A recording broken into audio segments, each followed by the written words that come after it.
దేవుని యొక్క వాక్యమును ఈ 6వ దిన మోషే సుఖోపవాస ధ్యాన భాగ్యములో చేరి ఏకీభవించిన మనకు ఆరాధనలో ఉన్నటువంటి ఆధారమై ఉన్న దీవెనను, సాయంకాలపు 6వ దినములో ఉన్న అతి శ్రేష్టమైన వాక్కులను తండ్రి అందింప చేసి దీవించును గాక. ఆమేన్. ఈ లైట్ తీసేయండి, ఈ లైట్ అసలు దేవుని కృప ద్వారా పరిశుద్ధ లేఖన భాగముల నుండి చదవబడిన వాక్యాంశము ధర్మశాస్త్ర గ్రంథము 6వ అధ్యాయము ఆరంభమునందు మనము చూసినట్లయితే, అందుకు యెహోవా ఫరోకు నేను చేయబోవుచున్న దానిని నీవు నిశ్చయముగా చూచెదవు, బలమైన హస్తము చేత అతడు వారిని పోనిచ్చును. బలమైన హస్తము చేతని అతడు తన దేశములో నుండి వారిని తోలి వేయునని మోషేతో అనెను. దేవుని యందు ప్రియబిడ్డలారా, గత అధ్యాయం అనగా 5వ భాగములో మోషేకు ప్రభువును గూర్చి తెలియనగా ఫరో మహారాజుకు యెహోవా యొక్క ఔన్నత్యమును గూర్చి తెలియజేయుటకు వెళ్ళిన మోషేను, అలాగుననే ఇశ్రాయేలు దేవుడు అనగా నీవు ఎదుర్కొనబోచున్నది అబ్రహాము దేవుని, ఇస్సాకు దేవుని, యాకోబు దేవుని నువ్వు ఎదుర్కొనబోతున్నావు అని చెప్పగానే ఫరో అంటున్నాడు, యెహోవా ఎవడు, యెహోవా ఎవడు అని అంటూ ఉన్నాడు. ఈ మాటలను బట్టి ఎప్పుడైతే ప్రభువు యొక్క గొప్పతనాన్ని, ఘనతను మోషే ఫరోకు తెలియజేశాడో, ఇక ఫరో మహారాజుకు దేవుని పట్ల ఇంకా క్రోధము ఏర్పడిపోయి ప్రభువును ఏమీ చేయలేడు. కాబట్టి ప్రభు బిడ్డలను బాధించడం మొదలు పెట్టాడంట. ప్రభు బిడ్డలను ఏం చేశాడంటే బాధించడం మొదలు పెట్టాడంట. ఎందుకంటే వాక్యం సెలవిస్తున్న మాట, నా బిడ్డలను నన్ను బాధించినను నేను ఊరకుందనేమో కానీ నా బిడ్డలను శోధించిన ఎడల నేను ఊరకుండను అని ప్రభు సెలవిచ్చారు. ఈ మాటను బట్టి ప్రభువు బిడ్డలను మరింత శోధన పెట్టి, మరింత వేదన పెట్టి, వారికి జీవనాధారమైన ప్రతి యువులను ఫరో తొలగించి మరింత బానిసలుగా మార్చేశాడు. ఇది చూస్తూ ఉన్నటువంటి మోషే ఆఖరి భాగములో సెలవిస్తున్నాడు. ప్రభువా ఏమిటి అంటే, మోషే యెహోవా యొద్దకు తిరిగి వెళ్ళి, ప్రభువా నీవేళ ఈ ప్రజలకు కీడు చేసితివి, ఫరో దగ్గరికి వెళ్ళి నీ గురించి చెప్పి ప్రజలను, దేవుని ప్రజలను విడిచిపెట్టంటే అతడు ఇంకా ఉక్రోషముతో, అహముతో, నీ మీద ఉన్నటువంటి ఘోరమైనటువంటి కోపముతో ఈ ప్రజలను మరింత హింస పెట్టాడు. నాయనా, నువ్వు చేసిన పని వల్ల, లేదు నీవు నా చేత చేయించిన పని వల్ల బాధపడుతున్నది ఎవరు? బిడ్డలు. ఇది నీకు తగునా ప్రభువా?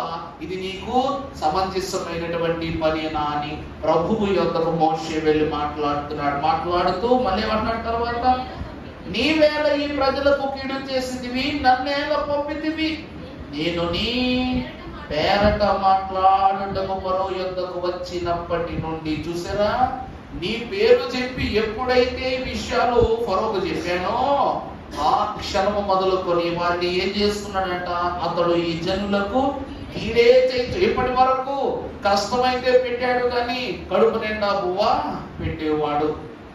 బానిసలుగా చూసినప్పటికీ బ్రతకడానికి కాస్తో కోస్తో సదుపాయాలు ఇచ్చేవాడు.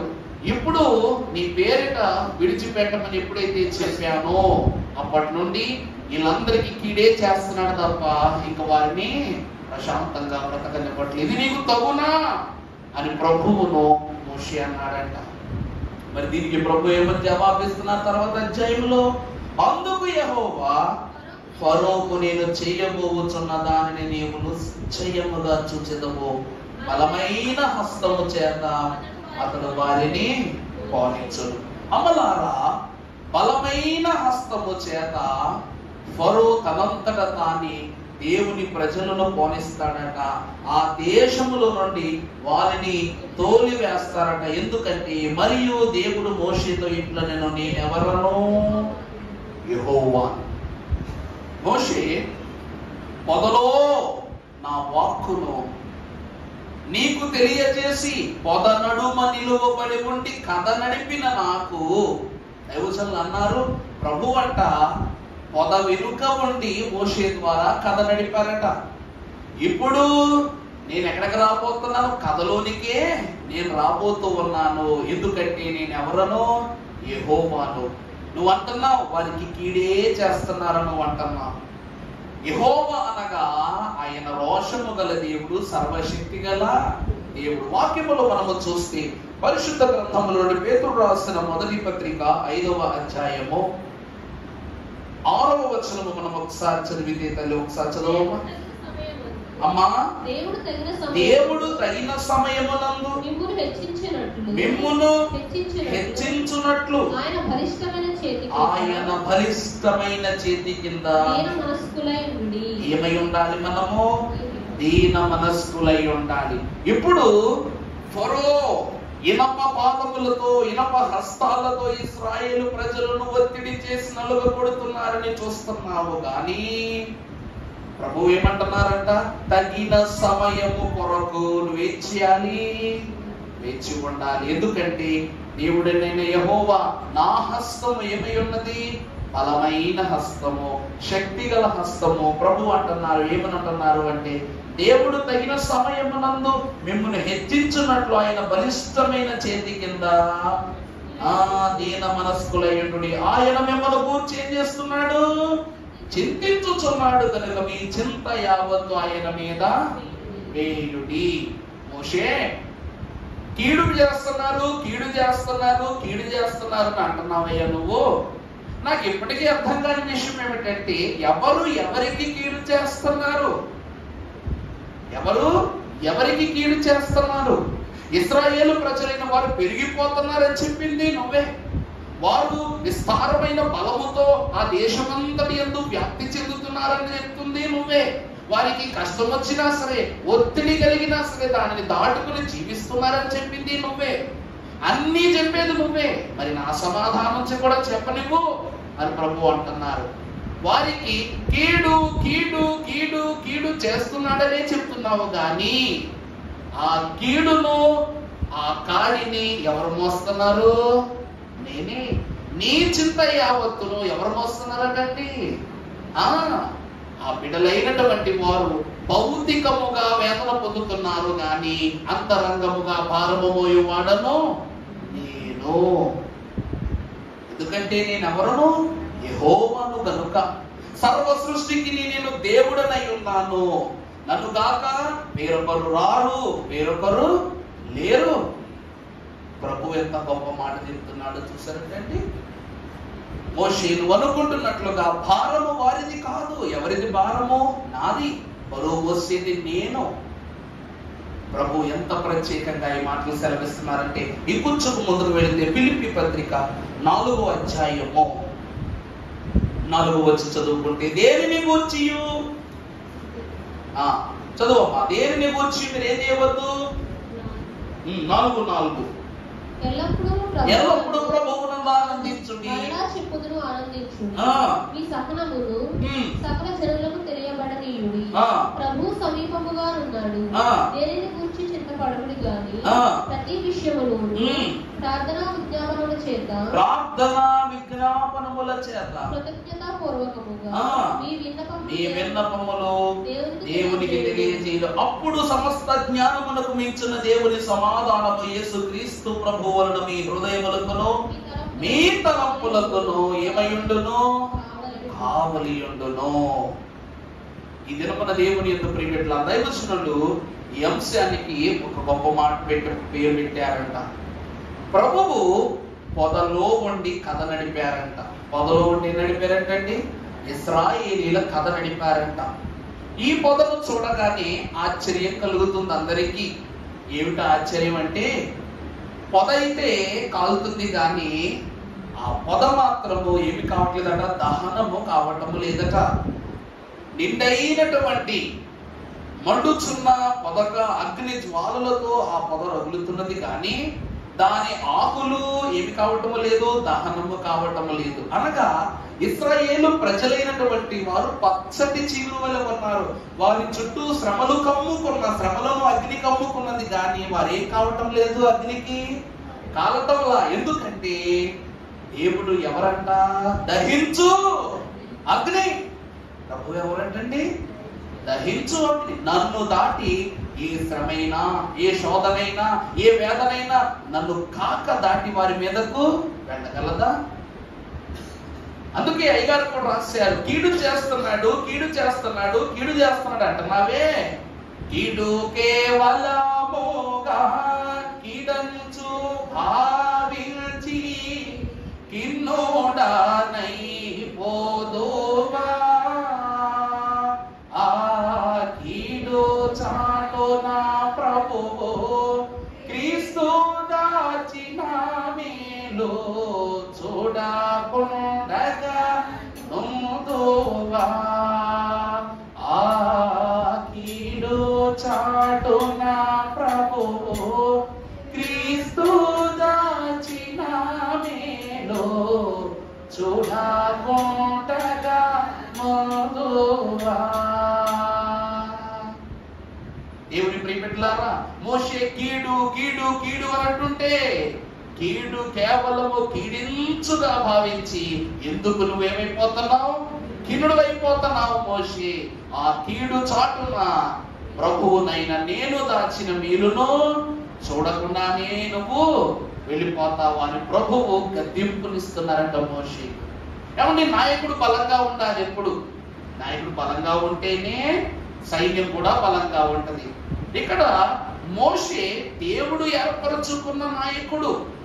మరి ఈ నాయకుడే వేదన పడిపోతుంటే లోకమును చూసి గద్దింపులోనికి వెళ్ళిపోయి అమ్మో ఫరో, అయ్యో ఫరో అంటే మరి ఎలాగండి ఇశ్రాయేలు ప్రజల్ని ఆ యొక్క ఐగుప్తు దేశాన్ని దాటిస్తారు? ప్రభు అంటున్నారు, ప్రతి విశ్వాసికి, ప్రభువులోని నివసించుతున్న విశ్వాసికి కీడు ఏమై ఉన్నదంట, పరీక్ష ఉన్నదంట. దాని చాటున్న మేలు సమాధానమై ఉన్నదంట. అదే అంటున్నారు, ఏ చేతితో వారిని బాధపెట్టాడో, ఏ ఇనప హస్తాలతో వారిని హింసించాడో ఆ బలమైన చేతులతోనే వెళ్ళిపోండ్రా బాబు, మీకొక నమస్కారం అంటాడు మోషే. అలా చేస్తాను నేనని ప్రభు అంటున్నారంట. వాక్యములు కొంచెం ముందుకు వెళదాం. యెషయా గ్రంథము 49వ అధ్యాయము మొదటి వచనాన్ని మనం ఒకసారి చదువుకున్నట్లయితే, అమ్మా ద్వీపములారా నా మాట వినుడి, దూరమున్న జనములారా ఆలకించుడి. నేను గర్భమున పుట్టగానే యెహోవా నన్ను పిలిచెను, తల్లి నన్ను ఒడిలో పెట్టుకొనినది మొదలుకొని ఆయన నా నామమును జ్ఞాపకము చేసుకొనెను. ప్రభువు నన్ను దేవుని ప్రియమిత్రులారా, వాక్యము సెలవిస్తున్న మాట ఏమిటంటే, మోషే నీ మనస్సు కనిపిస్తుంది, నీవనుకుంటున్నట్టు ఈ ఐగుప్తు దేశం నుండి ఇశ్రాయేలీల ప్రయాణము కేవలం 40 సంవత్సరాలకు సంబంధించినటువంటి ఘనత, 40 సంవత్సరాలకు సంబంధించిన వివరము కాదు. ఇది జగత్తు పునాది వేయబడక మునుపెనగా, వీరు తల్లి గర్భములో రూపింపబడక మునుపే కనాను దేశమును నేను ఎవరికి ఇచ్చేసాను చెప్పండి, చెప్పండి. కాబట్టి వారి పితరుడే అయినటువంటి అబ్రహాము గారికి దేవుడు ఏమని వరం ఇచ్చాడు? సర్వదేశములు నీకు స్వాస్థ్యంగా ఇస్తానని చెప్పాడు దేవుడు.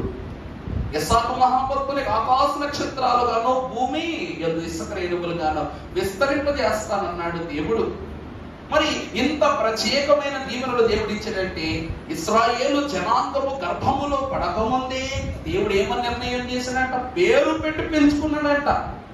అదే కదండి వాక్యంలో భక్తులు అంటున్నమాట, నా ప్రభువు ద్వీపములారా నా మాట వినుడి, దూరమునున్న జనములారా ఆలకించండి.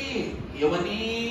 నేను గర్భమును పుట్టగానే యెహోవాను పిలిచెను, తల్లి నన్ను ఒడిలో పెట్టుకున్నది మొదలుకొని ఆయన నా నామమును కనాను దేశమునకు తన బిడ్డలైన వారిని చేర్చుటకు దేవదేవుడు ఏం చేస్తున్నారంట?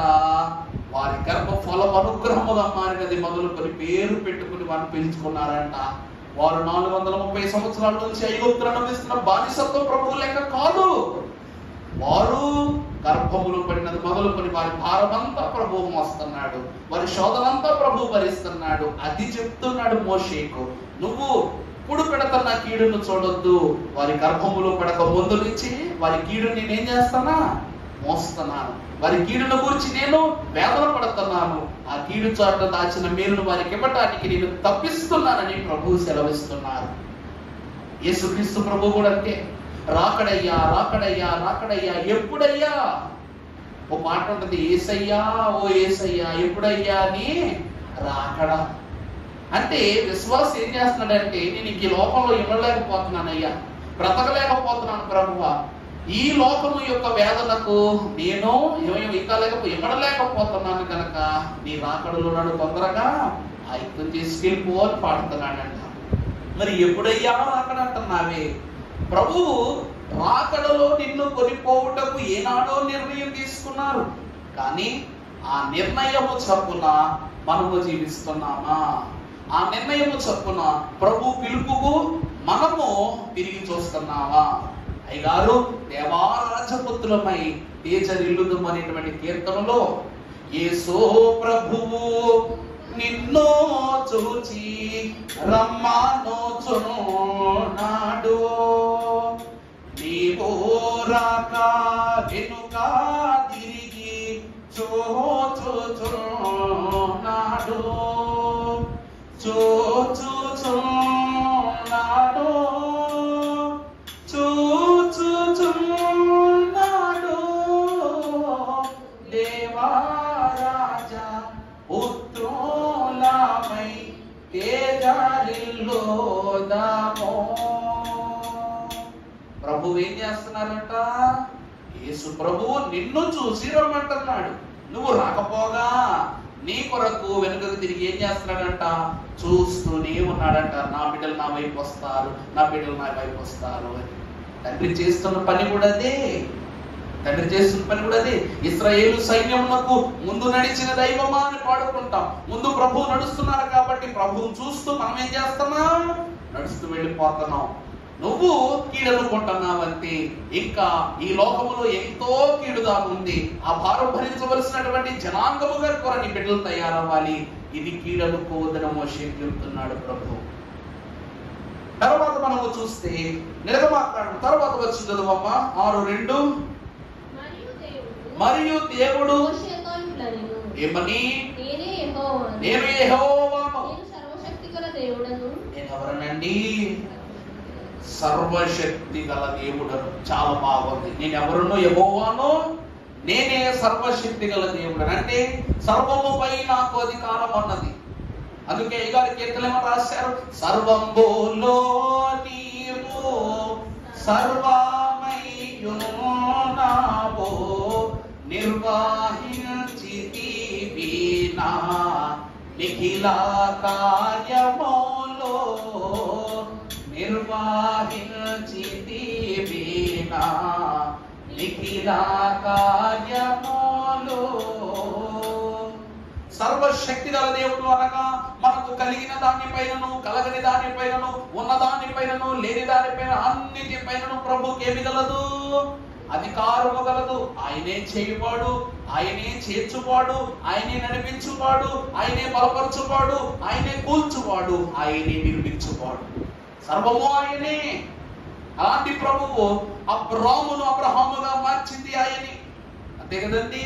ఇస్సాకునకు గర్భఫలమును అనగా ఇస్సాకును గర్భఫలమును అబ్రహాము కుటుంబానికి అందింపజేసి అనేక జనములకు తండ్రి అవుతావని వాగ్దానం ఇచ్చింది ప్రభువే. నేటి దినము వరకు యేసుక్రీస్తు ప్రభువు కూడా అబ్రహాము కుమారుడిగా పేరు పొందిన తరువాతే తండ్రి దేవునికి ప్రియకుమారుడయ్యారు. కారణం ఏమిటంటే, నేనెవరనో చెప్పండి? యెహోవాను. నేనెవరిని?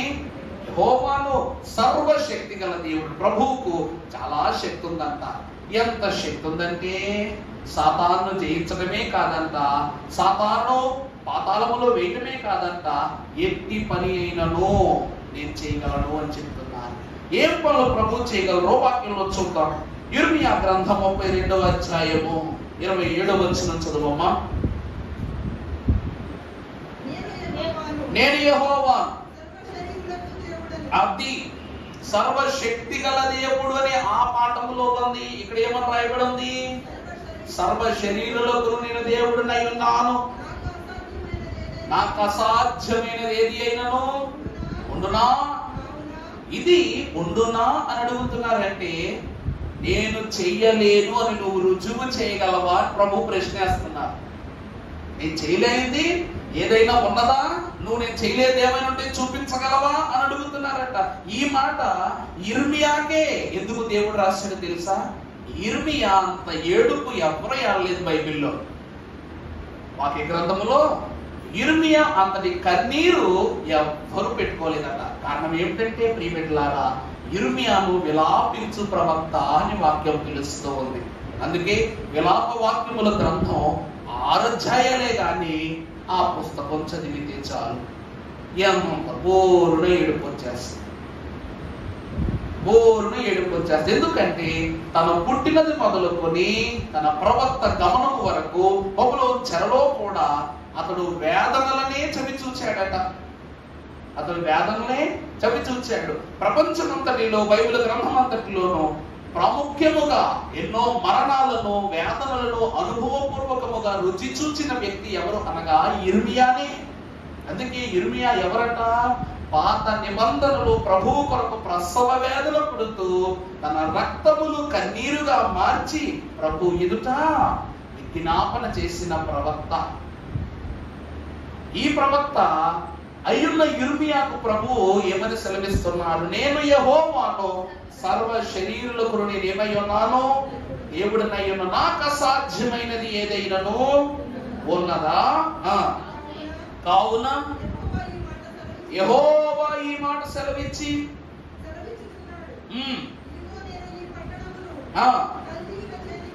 కల్దీల చేతికి బబులోను రాజైన నెబుకద్నెజరు చేతికి చాలండి. దేవుడైన యెహోవా ఆయన ఏది అయినను చేయగలరు. ఒక ఉదాహరణగా చూస్తే ఐగుప్తు దేశమునకు ఇశ్రాయేలీలను అప్పగించింది ఎవరు చెప్పండి? ఐగుప్తు దేశానికి ఇశ్రాయేలు ప్రజలు 430 సంవత్సరాలు ఎవరు అప్పగించారు? దేవుడే అప్పగించాడండి. దేవుడు అప్పగించాడు. పోనీ కనాను దేశానికి వెళ్ళిన తర్వాత వారు సరిగా ఉన్నారా? ఎంతమంది న్యాయాధిపతులు వాక్యంలో చూస్తాం మనం. 8 సంవత్సరాల పరిపాలన తర్వాత స్త్రీ న్యాయాధిపతులను దేవుని వాక్యములో చూస్తే అబ్రహాము యొక్క సంతానములోని తొలి ప్రవక్తిని అయి ఉన్న మోషే చెల్లెలు కూడా, మోషే అక్క కూడా, ఆమె కూడా దేవుని పరిచయంలో బహుగా వాడబడింది. ఎన్నో బోధలు చేసింది. ఇలా మారేరా? న్యాయాధిపతుల కాలంలో దెబోరాను మొదటి స్త్రీ న్యాయాధిపతిగా పెట్టి, ఎందుకంటే దెబోరా అనగా తేనెటీగ. దెబోరా అనే పదానికి అర్థం ఏంటంటే తేనెటీగ. ఎందుకంటే మనం తేనె పొట్టు చూస్తాం. తేనె పొట్టులో అన్ని మగీగలే ఉంటాయి, కానీ ఒకే ఒక్క ఆడ తేనెటీగ ఉంటుంది. ఈ ఆడ తేనెటీగ ఎడ్డు చూపిస్తే ఆ మగ తేనెటీగలను ఏం చేస్తాయి చెప్పండి? వెళ్ళి గుట్టేస్తాయి వాళ్ళని. అందుకే దానిని రాణిగా అంటారు. మొత్తం తేనె పొట్టులో రాజ్యమంతా ఎవరికి చెప్పండి? రాణిగదే. అది ఎటు చూపిస్తే మగీగలన్నీ కూడా అటు వెళ్ళిపోతాయి. అందుకే దెబోరా ఎవరు అనగా స్త్రీ న్యాయాధిపతి. ఆమె కాలములో కూడా అనేక యుద్ధములను ఆమె జరిగించింది, ఆపింది, ప్రభు బోధలు చెప్పింది, ఎన్నో క్రియలు జరిగింపజేసింది. అలా ఎందరో న్యాయాధిపతులను ప్రభు ఉపయోగించిన వారి తత్వం ఏం కాలా మారలా. ఫిలిస్తీన్లకు అప్పగించాడు, కల్దీలకు అప్పగించాడు, అమోరీలకు అప్పగించాడు, యెషూరీలకు అప్పగించాడు, అప్పగిస్తూనే ఉన్నాడు. అప్పగించినప్పుడు ఎడబట్టం తీరా ప్రభు ఒక ఏర్పాటు చేయగానే కొద్ది కాలం బాగుంటాం, మరలా మామూలే. అందుకే ప్రభు అంటున్నాడు, ఎందుకంటే మిమ్మలను నేను లోకమునకును శోకమునకును శోధనకు అప్పగిస్తాను కానీ నేను మర్చిపోను మిమ్మల్ని. ఇప్పుడు మన పిల్లోడు ఉన్నాడండి, మనం కారం పెట్టేసాం బాగా మాటినట్లా. అప్పుడు మనం ఏం చేస్తాం? మాస్టర్కి కాబట్టి మీరు ఏం చేస్తారో తెలియదు. మా వాడికి మంచిగా చదువు రావాలా, వాడిని బాదుతారు, బుజ్జగిస్తారు, దెబ్బలు చేసి పెడతారు, మీ ఇష్టం, మీరు ఏమైనా చేసుకోండి. కానీ మా వాడు ఏం కాకూడదు, పరీక్షలో ఫెయిల్ కాకూడదు, మీ చేతికి వదిలేస్తున్నారని ఆయనకి ఫుల్ పవర్స్ ఇచ్చేస్తాం. ఆయన కింద వేసి మీదేసి ఎదుగులా మనకు కావాల్సి చెప్తాడు. ఇక్కడ కూడా మారకపోతే ట్యూషన్ పంపిస్తాం, ట్యూషన్ పంపించి అక్కడ చెప్తాం మాస్టర్కి, వాడిని ఉతికేసినా నాకు ఏ ఇబ్బంది లేదు, మా వాడు బాగా చదవాలంటే అని చెప్తాం. ఇక్కడ ప్రభువు లోకమనే పరీక్షకు, లోకమనే గురువుకు అప్పగిస్తున్నారు తప్ప బిడ్డలను మర్చిపోతున్నారా? వాక్యంలో చూస్తే కీర్తన గ్రంథం 115వ అధ్యాయము 12వ వచనం ఒకసారి చదువుకుంటే ప్రభు సెలవిస్తున్నారు. అక్కడ యెహోవా మమ్మను మరచిపోలేదు, ఆయన మమ్మను ఆశీర్వదించును, ఆయన ఇశ్రాయేలీయులను ఆశీర్వదించును, అహరోను వంశస్థులను ఆశీర్వదించును, పిన్నలనేమి పెద్దలనేమి తన యందు భయభక్తులు గల వారిని యెహోవా ఆశీర్వదించును. యెహోవా మిమ్మును మీ పిల్లలను వృద్ధి పొందింపజేసారు. ప్రభువునందు ప్రియబిడ్డలారా, యెహోవా మనల్ని ఏం చేయలేదు, మర్చిపోలేదు. మోషేకు ఒక చిన్న ప్రశ్నే, కానీ దేవుడు ఎంత పెద్ద సమాధానం చెప్తున్నాడు చూడు. నాయన, నీ బిడ్డలు నువ్వు హింసిస్తున్నావు, నువ్వు బాధిస్తున్నావు, నువ్వు శోధన పెడుతున్నావు, నువ్వు విముక్తి చెందిన పట్ల వాళ్ళు నువ్వు ఇంకా ఇంకా ఇంకా ఇంకా ఇంకా వారికి నువ్వు గాయాన్ని చేస్తూనే ఉన్నావు అన్నాడట మోషే. కానీ గాయము నీది కాదు, నాది, దేహము వారిది కాదు, నాది. నీవు ఆలోచించిన దానికంటే కోటాను కోట్ల రెట్లు నేను వారి కొరకు ఏం చేస్తున్నాను, ఆలోచించేస్తున్నాను. మోషే, నువ్వు కూడా నా ఆలోచనలో నుండి పుట్టిన వాడవే, నేను నీ గురించి కూడా ఏం చేస్తున్నాను, ఆలోచిస్తున్నా. ఇప్పుడు మోషే మహారాజుగా బ్రతికాడు, ఒక యువరాజుగా బ్రతికాడు. దానికి అది ఎవరి చలవా? ప్రభు చలవే. 40 సంవత్సరాలు రాజుల కంట పడకుండా, ఇతడు హెబ్రీయుడు అని తెలియకుండా, రంగున్న రూపమున్న ఆ విధానాలు తెలిసిపోతాయి. అయినా సరే ఏ ఆలోచన, లోకం ఎక్కడ అనుమానం పడకుండా 40 సంవత్సరాలు యువరాజుగా బ్రతికించాడు. అసలు మోషే హెబ్రీయుడు లేక ఇశ్రాయేలీయుడని అతనికి ఎప్పుడు తెలిసింది చెప్పండి? ప్రభు పంపిన తర్వాతే ఫరోకు తెలిసింది. తదుపరి 40 సంవత్సరాలు మిద్యానారణ్యంలో ఉన్నాడు. తన మామైన యిత్రోకు తెలుసు, ఇతడు ఎవరై ఉన్నాడు, ఇశ్రాయేలుడు అని తెలిసిపోయింది. రూపమునకు ఐగుప్తీయుడే గాని అతని పనులను బట్టి, అతని విధానమును బట్టి ఆ యొక్క మిద్యాను యాజకుడి యిత్రో ఏం చేశాడంట, కనిపెట్టేశాడు. 40 సంవత్సరాలు దేవుని గొర్రెలాగా కాపరిగాడు తన మామయ్య అంటే ఉన్నాడు. 40 సంవత్సరాల తర్వాత ప్రభు పంపితే వచ్చినప్పుడు తెలిసిందనమాట. మోషే వచ్చాడంటే మోషేయా అనుకున్నారు అందరూ. అమ్మా కారణ నా జన్ముడు, చాలా సంతోషం. అది ప్రభు యొక్క వాక్యము. దేవుని ఏర్పాటు చూస్తే ప్రభువు మోషేను కూడా ఏం చేయలేదు, మర్చిపోలా. ప్రభు అహరోను కుమారులను నేను ఆశీర్వదిస్తున్నాను, పిన్నలనేమి చిన్నలనేమి పెద్దలనేమి మీ పిల్లలందరినీ కూడా నేను ఏం చేస్తాను, వృద్ధి పొందింప చేస్తాను ప్రభు అంటున్నారు. ముగింపు వాక్యంలోకి మనం ఒకసారి వెళ్తే ఫిలిప్పీ పత్రిక 3వ అధ్యాయం 21వ వచనం. ఫిలిప్పీ పత్రిక 3వ అధ్యాయం 21వ వచనం. సమస్తమును తనకు లోపర్చుకొనిన దానిన శక్తిని బట్టి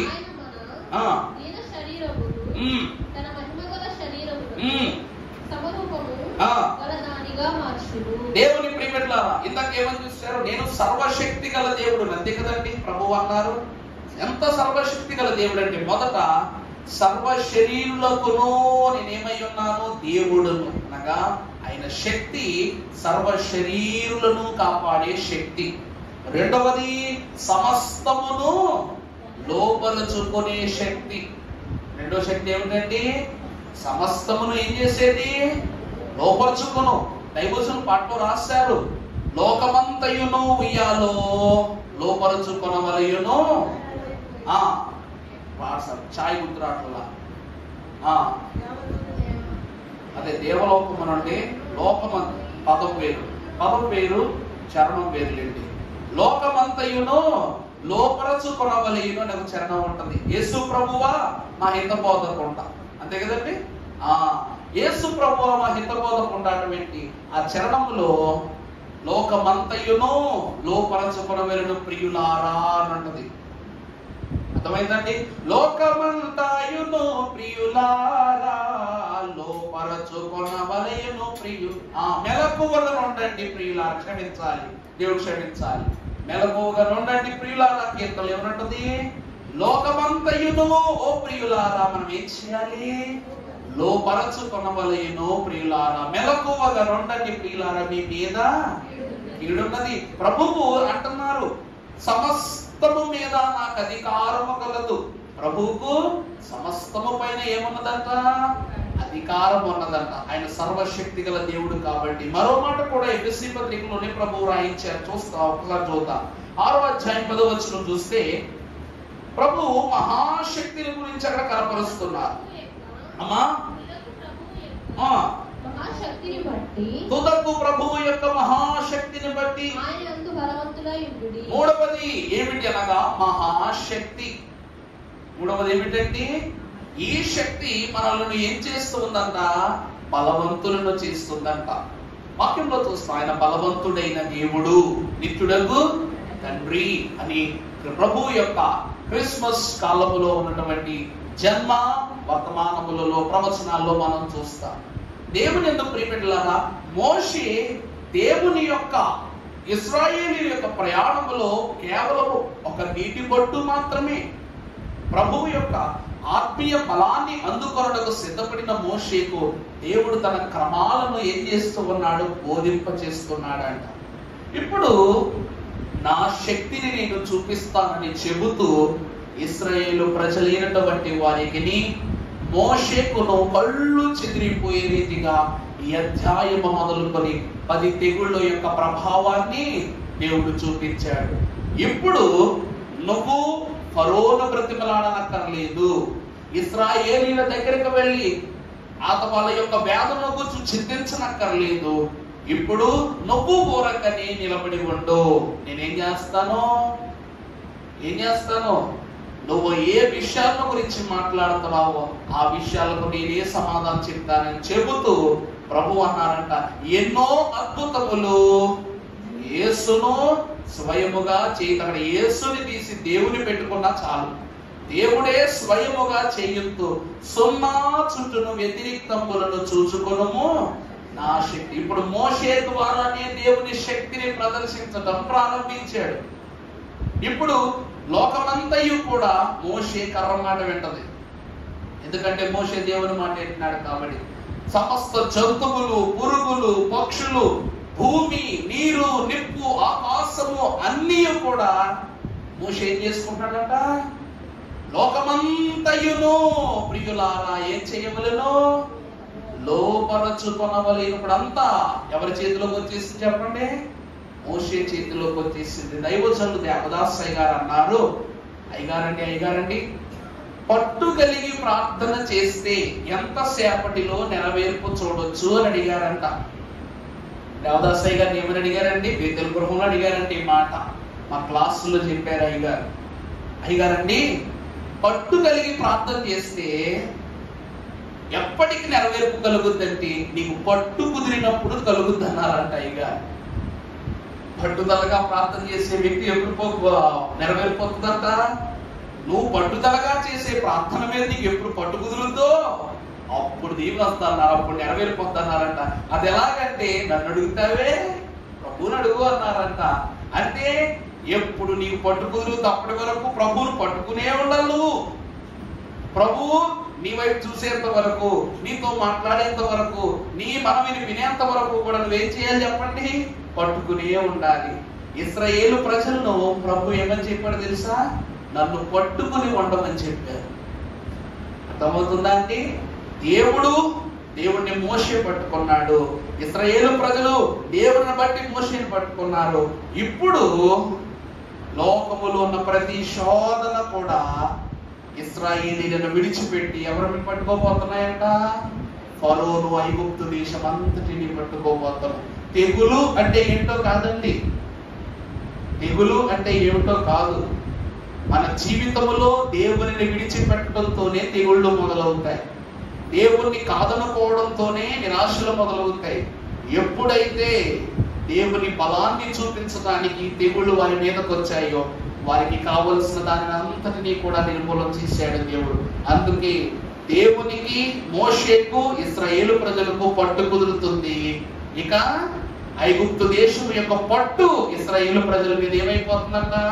జారిపోతుంది అన్నమాట. అర్థమైందా? అందుకే పొద వెనుక దేవుడు ఏం నడిపాడంట? కథ నడిపాడు. ఈ కథ అంతటిలోనూ ఇప్పుడు ఎవరు దహించుకుపోతున్నారు అనగా ఇశ్రాయేలు ప్రజలను బట్టి ఐగుప్తు దేశం అంతయు నశించిపోతుంది.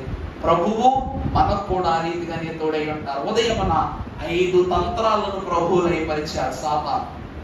ఈరోజు ఫరో మహారాజుకు లోకములో ఉన్న ప్రతి ఒక్క స్థితి కూడా 10 తెగుళ్ళుగా మారి, దేవునికి వ్యతిరేకంగా ఉన్నాడు కాబట్టి మారి ఐగుప్తు దేశం అంతటిని చిన్న భిన్నం చేసేవారు. అందుకే ఈజిప్ట్ ప్రపంచ ఖండాలలో, ప్రపంచ దేశాలలో 7వ వింతల్లో ఒకటి ఐగుప్తు దేశం. ఏం చెప్పండి? ప్రపంచంలోని 7 వింతల్లో ఒక వింత ఈజిప్టు, ఐగుప్తు దేశం. కానీ ఆ దేశానికి వెళితే, ఆ ప్రాంతానికి వెళితే ఏమీ ఉండదు అక్కడ, ఏమీ ఉండదు అక్కడ. దేవుడు వారి పట్ల చూపించినటువంటి ప్రళయము లేక తెగుళ్ళ ద్వారా నశించిపోయి ఎక్కడికక్కడ పగిలిపోయినటువంటి బొమ్మలు, విరిగిపోయినటువంటి పిరమిడ్లు ఇవే ఉంటాయి, ఇవే ఉంటాయి. ఐగుప్తు దేశంలో ప్రజలు ఆ యొక్క పిరమిడ్లకు చాలా దూరంగా ఉంటారు, ఆ ప్రాంతాలకు చాలా దూరంగా ఉంటారు. ఎందుకంటే దేవుని శపింపబడినటువంటి భూమికి విశ్వాసులు ఎప్పుడు ఎలా ఉంటారంట? ప్రజలు ఎలా ఉంటారంట? దూరంగా ఉంటారు. ఎరుకో పట్టణంలో నుండి వెళ్ళేటప్పుడు ప్రభు అంటాడు, మీరు అక్కడ నుండి ఏమి తెచ్చుకోవద్దు, ఏమి పుచ్చుకోవద్దు అంటారు. అందుకే ఆ దేశంలో ఈజిప్ట్ దేశం వాళ్ళకు ఆనవాయితీ ఏమిటంటే, ఒక రాజు ఉంటే ఆ రాజు కాలంలో సంపాదించిన, పరిపాలన చేసినప్పుడు సంపాదించినంత సొమ్మంతా కూడా, బంగారం అంతా కూడా ఒక పిరమిడ్ కట్టి, సమాధి అంటారు దాన్ని. పిరమిడ్ అంటే సమాధులే, అయ్యో ఇల్లు కాదు, కట్టి అందులో ఆ రాజును భద్రపరచి అతను సంపాదించిన దాన్ని అంతా కూడా అక్కడే పేరు చేస్తారు. అది తర్వాత కుమారులు వాడుకోరు, తర్వాత వారు ఎవరు వాడుకోరు. ఎవరి సంపాదన అంటే శపింపబడిన వారి యొక్క సొమ్ము తరము ఏం చేయదంట? వాడుకోదు, ఉపయోగించుకోదంట. అందుకే దేవుని వాక్యం అంటది, ఇశ్రాయేలు ప్రజలు దీవింపబడిన వారు కనుక వారు ఏ కార్యము ఎంచి చేసిన ఎడల ఏకరీతిగా జరిగిపోతుందంట. అందుకే నేను యెహోవాను, సర్వశక్తి గల దేవుడును, నా మాట అయినను నా పని అయినను ఏదైనాను కూడా మహిమే ఘనమే సెలవిస్తున్నారు కనుక అట్టి సర్వశక్తి గల దేవుడు మోషే ద్వారా రేపటి దినము నుండి వారికి చెయ్యనయ్యి ఉన్నటువంటి 10 తెగుళ్ళ మర్మమును మనకు బోధించుటయే కాక మన జీవితంలో చేరి ఉన్న ప్రతి తెగులును మన నుండి సుదూరపరచి దీవించి మేలులతో మనల్ని అలంకరించును కాక.